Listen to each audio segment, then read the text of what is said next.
Welcome back to my channel English with Ritu. இன்னைக்கு நம்ம day 27 கிளாஸ்ல இருக்கோங்க. ஸோ 20 டேஸ் ஆஃப் உங்களுடைய ஹார்ட் ஒர்க், உங்களோட ப்ராக்டிஸ், உங்கள் writing practice, speaking practice and sentence எவ்வளோ எழுதுகிற ப்ராக்டிஸ், இது எல்லாமே கண்டிப்பாக இருக்குன்னு நினைக்கிறேன். அதுக்கான பலன் இன்னும் சீக்கிரம் கிடைச்சிருங்க. ஸோ பலன் கிடைக்கணும்னா என்னோட சைட்லேருந்து நான் கிளாஸ் மட்டும் எடுத்துகிட்டே இருந்தால் பார்த்தாருங்க. உங்கள் சைட்லேருந்து என்ன வேணும், அதுக்கான ரிட்டர்ன் இது வேணுங்க. உங்கள் சைட்லேருந்து டெய்லி பேசணுங்க. ஸ்போக்கன் இங்கிலீஷாக இருந்தாலும் சரி, ஹிந்தியாக இருந்தாலும் சரி, ஃப்ரெஞ்சாக இருந்தாலும் சரி, எல்லாம் பேசினா மட்டும்தாங்க வரும். இதை படித்தா நிறைய பேர் ஸ்டேட் ஃபர்ஸ்ட் அது இதுன்னு சொல்கிறாங்க. அதெல்லாம் அவங்க ஒன்றும் புரியாமல் மக்கடிச்சு போய் எழுதினாலே வாங்கிடலாங்க. ஆனால் லாங்குவேஜ் பேசணுன்னா, ஒரு மொழியை பேசணுங்க. ட்ரை பண்ணிகிட்டே இருக்கணும், பேசணும். ஸோ அது மிஸ்டேக் இல்லாமல் இருக்கதா நீங்கள் கற்றுக்குறீங்க. ஐக்கு அப்புறம் சிங்குலர் சப்ஜெக்ட் பக்கத்தில் சிங்குலர் வெர்ப் தான் வரணும், ப்ளூரல் சப்ஜெக்ட் பக்கத்தில் ப்ளூரல் வெர்ப் தான் வரணும். அந்த மாதிரி ரூல்ஸ் எல்லாம் கற்றுக்கிறது தாங்க கிளாஸு. அதை எப்படி அடுத்தடுத்து பேசுறதெல்லாம் உங்கள் கையில் தாங்க இருக்குது. எப்படி பேசணும்னு டிப்ஸும் ட்ரிக்ஸும் நான் உங்களுக்கு சொல்லி கொடுத்துட்டு தான் இருக்கேன். சரி, ஓகே. இன்றைக்கி நம்ம பார்க்க போகிற டாபிக், இப்போ ஃப்ரெஷ் ஆகிக்கோங்க. பார்க்க போகிற டாபிக் போத், எய்தர், நெய்தர். சொல்லுங்கள், போத், எய்தர், நெய்தர். ஓகே, போத்னா ரெண்டுமே எனக்கு வேணும்.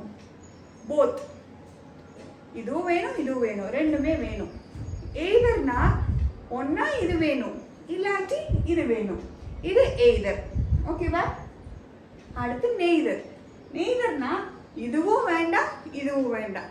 ஒரு எக்ஸாம்பிள் சொல்கிறேன். ஒரு ட்ரெஸ் கடைக்கு போகிறீங்க. உங்கள் அம்மா என்ன சொல்கிறாங்க, ஒரு ட்ரெஸ் எடுத்து, ரெண்டு ட்ரெஸ் எடுத்து வந்து காமிக்கிறாங்க. ரீத்து, உனக்கு இந்த ட்ரெஸ் பிடிச்சிருக்கா இல்லை இந்த ட்ரெஸ் பிடிச்சிருக்கான்னு கேட்குறாங்க. நான் என்ன சொல்லுவேன், எனக்கு ரெண்டுமே பிடிச்சிருக்குமா, எனக்கு ரெண்டுமே வாங்கித்தாங்க. ஒன்றா இப்படி சொல்லுவேன்னா, இப்படி சொல்லுவேன். எங்கள் அம்மா கேட்குறது வந்து இதுவா இதுவா, அதெல்லாம் முடியாது, நீ ஒன்று தான் எடுக்கணும். இது வேணுமா இது வேணுமா, எய்தர் இது ஆர் இது, இது வேணுமா அப்படின்னு சொல்லி கேட்குறது. ஓகேங்களா? அது எய்தர். நெய்தர், நான் இன்னொன்று இந்த மாதிரி எனக்கு சொல்லலை, ஒன்னா நான் ரெண்டுமே வேணும்னு சொல்லுவேன், போத். இல்லைன்னா இதுவும் வேண்டாம் இதுவும் வேண்டாம்னு சொல்ல வாய்ப்பு இருக்குல்ல. நெய்தர், இதுவும் வேண்டாம் இதுவும் வேண்டாம். இந்த பிக்சர் பார்த்தாலே உங்களுக்கு ஓரளவுக்கு என்னென்ன ஐடியா கிடைச்சிருக்கும். கரெக்டா? Okay, done. இப்போ ஒரு எக்ஸாம்பிள் பார்க்கலாம். போத் வச்சு ஒரு எக்ஸாம்பிள் பார்க்கலாம். I have 2 sisters. என்கிட்ட எனக்கு 2 சிஸ்டர்ஸ் இருக்காங்க. ஓகேவா? Both are married. அவங்க ரெண்டு பேர்த்துக்குமே கல்யாணம் நடந்திருக்கு. என்கிட்ட 2 சிஸ்டர்ஸ் இருக்காங்க.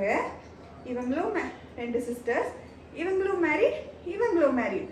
ஸோ என்னோட ஃபர்ஸ்ட் சிஸ்டரும் மேரீட், என்னோட செகண்ட் சிஸ்டரும் மேரீட். அப்படி சொல்கிற போல என்ன சொல்லலாம், போத் ஆர் மேரீட். கரெக்டா? ரெண்டு பேருக்குமே கல்யாணம் ஆயிடுச்சு. ஸோ இந்த மாதிரி இடத்துல போத் யூஸ் பண்ணுவீங்க, ரெண்டுமே அப்படிங்கிற இடத்துல. ஓகே, அடுத்து எய்தர் எப்படி யூஸ் பண்ணுறதுன்னு சொல்லி பார்க்கலாம். Tom and I didn't eat anything. நானும் டாமும் டிட்ன்ட் ஈட் எனிதிங், எதுவுமே சாப்பிடல. நானும் டாமும் எதுவுமே சாப்பிடல. neither of us are hungry. ஆனால் ரெண்டு பேருக்குமே பசிக்கலை. எனக்கும் பசிக்கலை, அவனுக்கும் பசிக்கலை.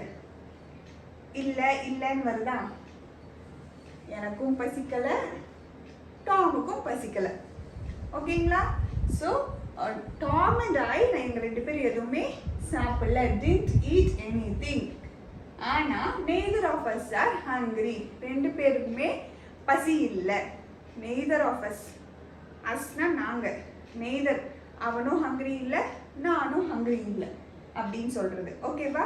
இது எப்படி neither யூஸ் பண்ணுவோம். அடுத்து பாருங்க, என்னடா இவ்வளோ பெரிய வாக்கியத்தை சொல்லி கொடுத்துட்டாங்களே அப்படின்னு நினைக்காதீங்க. இதெல்லாம் தனி சென்டென்ஸு. இது ஒரு குட்டி சென்டென்ஸ், இது ஒரு குட்டி சென்டென்ஸ், இது ஒரு குட்டி சென்டென்ஸ், இது ஒரு குட்டி சென்டென்ஸ். இதை புரிய வைக்கிறதுக்காக தாங்க இந்த டாபிக்கு. ஓகேவா? neither of us, உனக்கு காஃபி வேணுமா டீ வேணுமே, ஐ டோன்ட் வாண்ட் எய்தர், ரெண்டுமே எனக்கு வேண்டாம், இல்லை ரெண்டுமே எனக்கு வேணும்.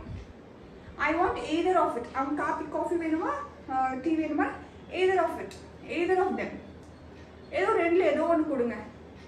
நம்ம டக்குன்னு இது சிம்பிளாக பேசுறதுக்காக தான் சொன்னேன். இதோடு எதுக்கு சொல்கிறேன்னா நெய்தர் ஏன் இப்படி யூஸ் பண்ணுறோம் அப்படிங்கிறதுக்காக தான் ஒரு பெரிய சென்டென்ஸாக டீச் பண்ணியிருக்கேன். ஓகேங்களா?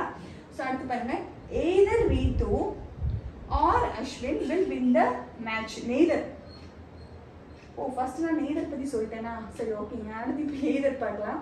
So either Ritu or Ashwin will win the match. இங்கே பார்த்தீங்கன்னா ஒன்றா நான் மேட்ச் வின் பண்ணுவேன், இல்லாட்டி அஸ்வின் மேட்ச் வின் பண்ணுவோம். ரெண்டு பேருமே வின்னர்னு அறிவிக்க முடியுமா?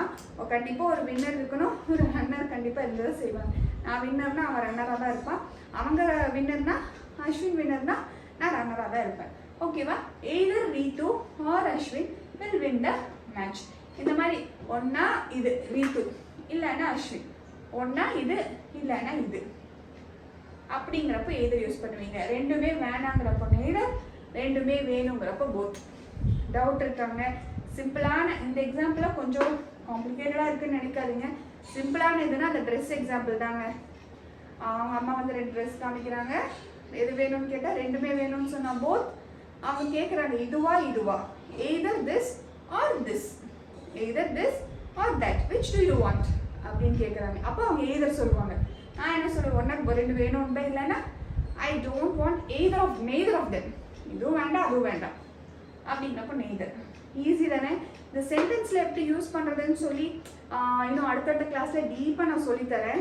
இப்போதைக்கு இங்கிலீஷில் லைட்டாக யூஸ் பண்ணுற வார்த்தையெல்லாம் அவங்க சொல்லி கொஞ்சம் முடிச்சிட்டேன்னா இங்கிலீஷில் இவ்வளோ தான் இருக்குங்கிறது ஃபுல்லாக கவர் ஆகிடும், கோர்ஸில் கவர் ஆகிடுங்க. அதுக்காக தான். ஸோ எதுவும் பயப்பட வேணாம். Them, both of them, neither of them, either of them எல்லாமே இப்படி சொல்லி பழகுங்க. Very easy. எது வேணும் கேட்டாங்கன்னா போத் ஆஃப் தெம், ரெண்டுமே வேணும். எய்தர் ஆஃப் தெம், உங்களுக்கு எது வேணும் ஏதோ ஒன்று எடுங்கம்மா. எய்தர் ஆஃப் தெம், எதுவும் நெய்தர் ஆஃப், இது ரெண்டுமே வேணாம் வேற எடுங்க, நெய்தர் ஆஃப் தெம், அவ்வளோதான். ஏன் தெம் சொல்றீங்க? ஏன்னா அது ரெண்டு. ப்ளூரலுக்கு தானே தெம் யூஸ் பண்ணுவோம், தே தெம். ப்ளூரலுக்கு தான் தெம் யூஸ் பண்ணுவோம். அதனால தான் நீங்கள் வந்து அதை வந்து தெம்னு யூஸ் பண்ணுறீங்க. ஸோ என்னன்னா both of them, either of them, neither of them இப்படி பேசி பழகிருங்க. அவ்வளோதாங்க. சிம்பிளாக இவ்வளோ பெரிய ஆன்சர் இருக்குது அப்படிலாம் நினச்சிக்காதீங்க. I have 2 sisters. Oh 2 sister இருக்கா உங்களுக்கு அப்படின்னு. Both of them are married, 2 பேரும் மேரிட் அப்படின்னு சொல்கிறீங்க. அப்புறம் எய்தர் யூஸ் பண்ணுறப்ப எது வேணும்னு கேட்டால் எய்தர் ஆஃப் தெம், ரெண்டில் ஏதோ ஒன்று ஓகே. எனக்கு டீ வேணுமா காஃபி வேணுமான்னு கேட்குறாங்கன்னு வச்சுக்கோங்களேன், எய்தர் ஆஃப் தெம் அப்படின்னு சொல்லுங்கள். ஸோ என்ன சொல்லலாம், அப்போ ரெண்டில் ஏதோ ஒன்று. டீ வேணுமா காஃபி வேணுமா, உங்களுக்கு டீயும் பிடிக்காது காஃபியில் வரும் நீங்கள் கிடையாது. அப்போ என்ன சொல்லுவீங்க, neither of them, just give me a cup of water, ஒரு வாட்டர் போதுங்க அந்த மாதிரி சொல்கிறீங்க. ஸோ இதான் both of them, either of them, neither of them இப்படி பேசி பழங்க. சிம்பிள். அதெல்லாம் ரொம்ப பேசிட்டு கன்ஃபியூஸ் ஆக வேண்டாம். புரியுறதுக்காக தான் அதெல்லாம் சொல்லி கொடுத்துருக்கு. ஸோ இப்படி வந்து ஈஸியாக இருக்கும், இப்படி பேசி பழகுங்க. அவ்வளோதான். சிம்பிளாக ஓகே டன். ஸோ இன்னையோட இந்த டே 27 கிளாஸ் முடிஞ்சதுங்க. ஸோ எல்லாரும் கன்ஃபியூஸ் ஆகாதீங்க. அண்ட் ஏண்டா இந்த பெருசெல்லாம் எடுத்து தர்றாங்க, நம்மளால பிகினர் தானே அப்படின்னு நினைக்க வேண்டாம். எல்லாமே தெரிஞ்சுக்கணுங்க. பிகினரோ ஏதோ என்னமோ நம்ம தெரிஞ்சு வச்சுக்கணும். கண்டிப்பாக எல்லாமே நமக்கு வேணும். எல்லாம் நம்ம லைஃப்பில் யூஸ் ஆகிறது. இப்படிலாம் பேசினாதான் கொஞ்சம் உங்கள் இங்கிலீஷும் கேட்கவோ பார்க்கவோ ஸ்டைலிஷாகவும் இருக்கும், நல்லாவும் இருக்கும். இப்போ தான் படிக்கிறேன்னு சொல்லிட்டு டபுள் வேர்ட்ஸே பேசிகிட்டு இருக்க முடியுமா? முடியாது. ஸோ இந்த மாதிரிலாம் பேசி பாருங்க, கொஞ்சம் அட்வான்ஸ்டாகவும் இருக்கும். நம்மளுக்கும் ஒரு ஸ்டைலிஷ் ஒரு கான்ஃபிடென்ஸ் கிடைக்கும். நல்லா பேசுகிறோம் அப்படிங்கிற ஒரு கான்ஃபிடென்ஸ் கிடைக்கும். ஓகேங்களா? ஸோ எப்பயும் போல தாங்க டே 28 கிளாஸில் நம்ம மீட் பண்ணுவோம். அதுக்குள்ளே இந்த வீடியோ உங்களுக்கு ரொம்ப பிடிச்சிருந்துச்சுன்னா கண்டிப்பாக லைக் பண்ணுங்கள், சப்ஸ்கிரைப் பண்ண, கமெண்ட்ஸ் பண்ணுங்கள். அண்ட் என்ன டவுட் இருந்தாலும் உடனே நான் கிளியர் பண்ணி விடுவேன். அப்போ உங்கள் ஃப்ரெண்ட்ஸுக்கு இது யூஸ்ஃபுல்லாக இருக்கும்னு நினச்சிங்கன்னா கண்டிப்பாக அவங்களுக்கு ஷேர் பண்ணி விடுங்க. அண்ட் அவ்வளோதாங்க.